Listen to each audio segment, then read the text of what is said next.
Hello, it's Dave Calderwood from Pilot Careers News, and I'm here today with Ian Cooper, Chief Operating Officer of Skyborne Airline Academy. They've just launched a PPL course, which from an ATPL teacher, you might think is a bit strange. Let's ask Ian about it.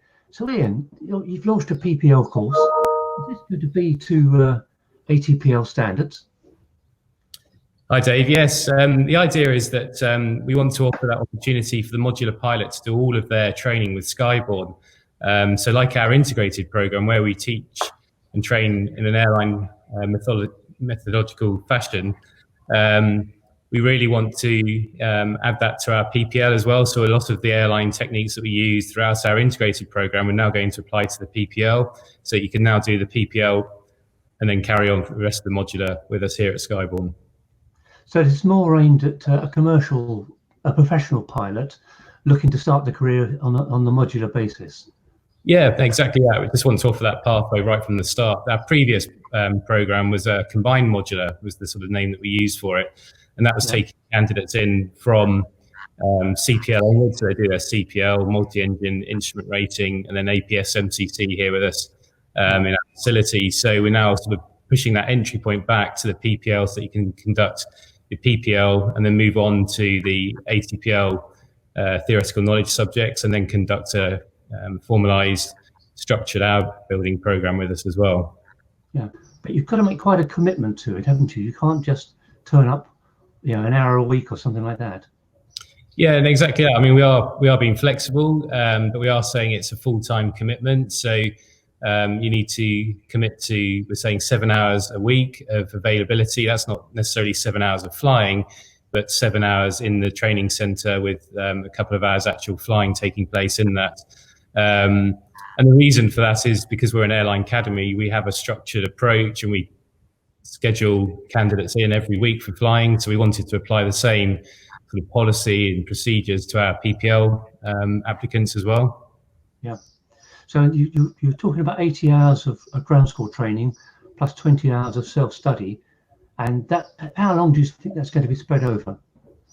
Again, it's up to the candidate, but if it's on a full-time basis, then that's a couple of weeks of theory prior to the exam. So we'll obviously do the couple of weeks theory and then move into flight training with all the briefings. And then prior to the PPL exam, they would sit the PPL ground school exam. So yeah, on a full-time basis, we believe a couple of weeks. But obviously that's dependent on the candidate. They can flex that a little bit and extend the period that they take to complete that.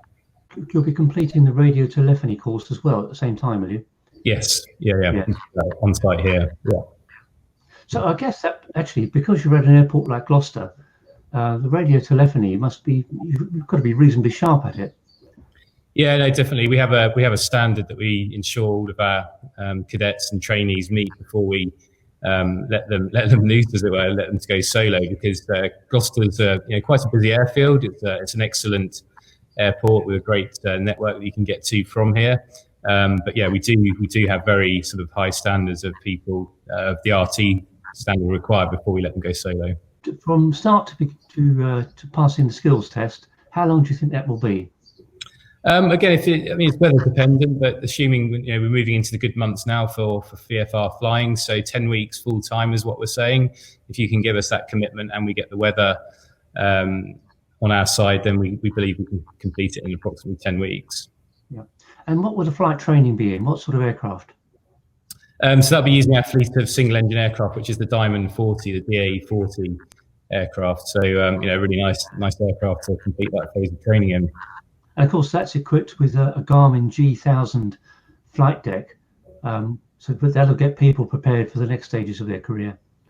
Exactly, yeah. The Garmin 1000 is excellent because it then allows a seamless transition into the DA42 fleet that we have, and then just getting used to the multi-engine characteristics and asymmetric flight and so on. So, yeah, I think it really sets people up very well for an airline career where these days the majority of airline fleets are modern glass cockpit. So Ian, when do you plan to start flying again? So we're looking to recommence flying actually a week today. So just in the training centre, making sure all the new procedures and so on are set up and we're ready for our customers to return. And we're taking a slowly sort of phased approach. So next week we'll just be focused on our instructors getting recurrent again, making sure the aircraft fleet is all ready to go. And then the following week, we're then inviting back the students, again in a phased approach, so that probably by the mid to end of July, we're back at full sort of operating capacity again. Yeah. So would it be much different to the flight training post-COVID-19 than before? I think we've just been very cautious. Obviously, when you enter the training centre, you have to have your temperature taken. And that's not if you're a student instructor, that's just anyone coming into the building. And we're only saying really essential tasks in the building. So we won't be doing tours at the moment. We're doing all of those remotely. We've had online sort of open days and so forth. So it's just limiting the amount of sort of footfall that comes through the training centre. And then obviously applying the 2 metre social distancing throughout the training centre. Things like kitchens and crew room areas are sort of out of bounds for the time being.